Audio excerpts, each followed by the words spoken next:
Welcome to Not Milk Never Milk. Subscribe if you're lactose intolerant. You start by preparing the file and tools. Install a PDF editor that supports find and replace, then make a backup copy so you can revert. Once done, open the copy in edit or search mode and confirm the document is fully loaded. You want text selection active.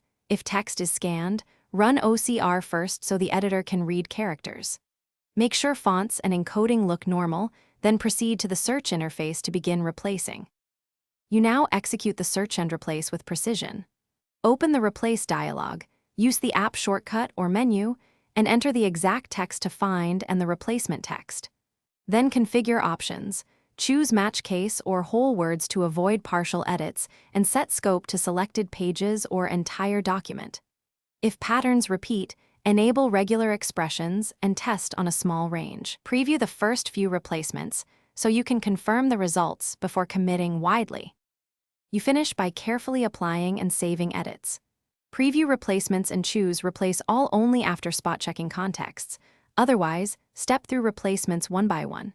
When satisfied, save with a new file name and optionally export to PDF/O or flatten annotations to lock in text. If things go wrong, troubleshoot. Confirm the text layer exists and OCR completed, inspect hidden annotations or form fields, and retry with different search options or rejects tweaks. Finally, reopen the output to verify every change. Thanks for watching. If this was helpful, leave a like and consider subscribing. See you next time.